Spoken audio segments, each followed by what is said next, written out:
February 3rd, 1805. The date recorded for the burial of a man named Jacob Knorr in the upper burial ground of Germantown, now a neighborhood of Philadelphia, Pennsylvania. His business was a joiner's shop just steps away from where he was buried.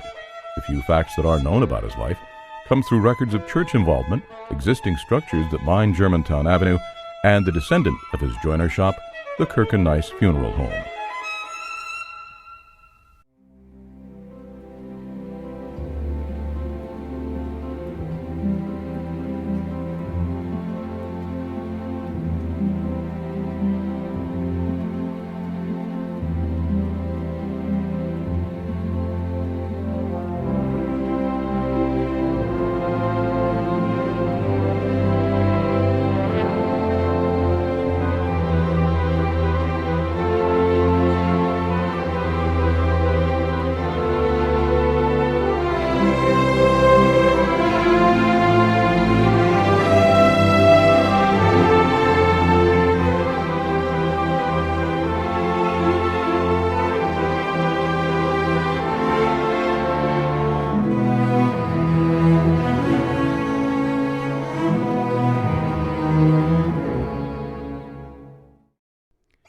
The year 2011 marked the 250th anniversary of the Kirk Nice business.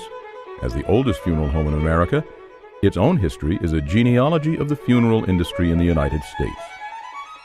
Jacob Knorr established his joiner business in 1761 after purchasing a large lot of land along the main road through Germantown.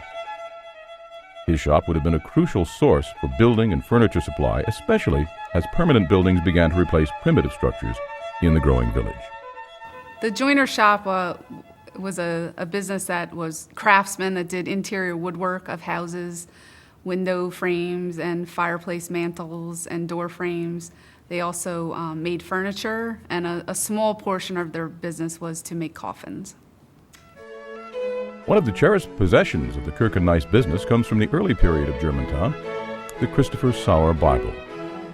It's a direct link to the Germantown community of the 1700s, the time when Jacob Knorr lived and conducted business in the small village. The pages made from linen tell of the burgeoning industry in this community. This book is one of the most fascinating documents of Germantown history. This is a later edition of the 1743, what we call the Christopher Sauer Bible.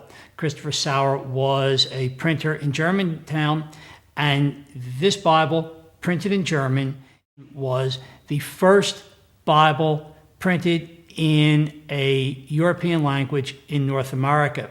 As you look at the title page of the Bible, you see it's in German.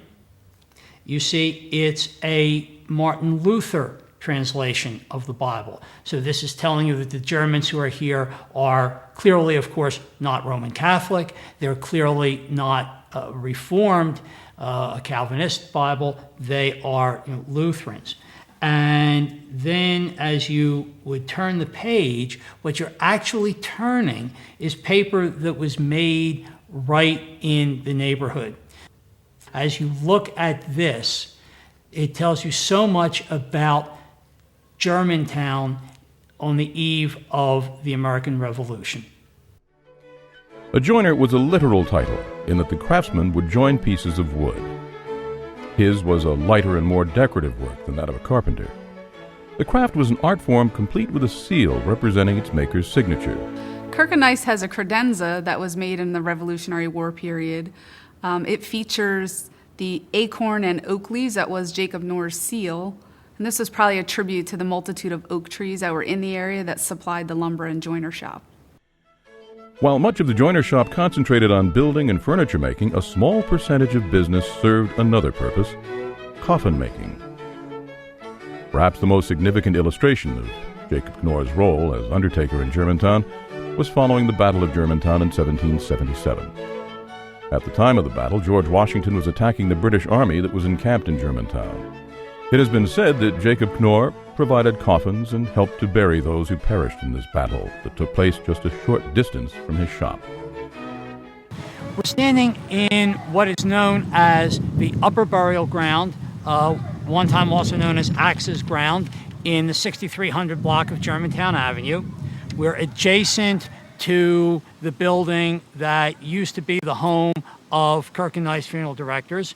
And on this property is also the building called the Concord Schoolhouse that was opened in the 1760s for students from this northern part of Germantown.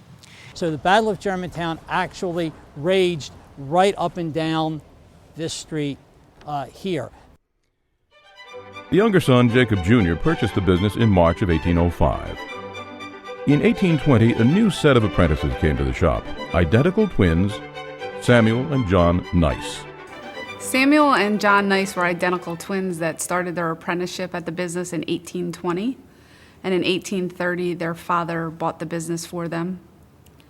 And then John Nice left and started a business in Jenkintown, and Samuel Nice stayed at the Germantown location. In 1848, Charles Jones, a teacher of a local Quaker boarding and day school, brought a 16-year-old boy named Benjamin Franklin Kirk to the shop, asking that he be taught the trade. He was accepted. In 1854, after a number of years as the Nice Shop, Kirk opened his own business in Lower Germantown. In 1854, Benjamin Franklin Kirk married Lizzie Nice, and he kept his shop in Lower Germantown. And then in 1863, Charles Nice passed away, and the family invited him back up to the Upper Germantown location. The death of his first son prompted Samuel Nice to invite Kirk as a business partner with his surviving son, William Nice. Kirk's wife, who desired to move back to Upper Germantown, was able to convince her husband to accept the offer. Benjamin Franklin Kirk and William Nice became partners in about 1865, and from then on the business was known as Kirk and Nice. The country was in the midst of the Civil War. The methods that local communities used to preserve their dead were of little use in bringing fallen soldiers of the battlefields back to their families. Though the practice of cadaver embalming was widely used during the Civil War, it was not as accepted by the general population. This changed with the assassination of Abraham Lincoln in 1865. The nation in mourning was to be given the chance to grieve at coffin sign. In order for Lincoln to have a public viewing in different cities, his remains had to be embalmed. Each city had a receiving funeral director who touched up and prepared Lincoln's body for public viewing. This included Philadelphia, where Edward S. Early, whose undertaking business was at the corner of 13th and Arch Streets, took charge of Lincoln's funeral ceremonies while his body lay in state at Independence Hall. The partnership of B.F. Kirk and William Nice worked, with Nice taking care of the business and Kirk managing the funerals. Kirk, described as an innovator, did much to fine-tune the undertaking profession. He created for occupational licensing and a code of ethics among funeral practitioners in Pennsylvania, and was elected as the third president of the State Association in 1885. A standard of practice for embalming soon became widespread. Embalmings were done in the home on basically one of these types of tables, where the embalmer had to be extremely clean and mindful of spillage of any blood. Gloves were not used in the day. He embalmed in a suit. There was no real smock or any type of protective clothing that was used. And with the chemicals of the day, the embalmer was really at a disadvantage because he was using his bare hands. And this is basically from when embalming was back up into after the Civil War, all the way up into the turn of the century, all the way up into 1920. Embalmings in the home were done under very strict cleanliness by the embalmer. The turn of the 20th century saw continued growth for the Kirk and Nice Funeral Home. The one-time small corner shop now took up most of the block along Washington Lane, east of Germantown Avenue. The volume of funerals per year rose to nearly 1,000. In December 1909, William Nice died following a long illness.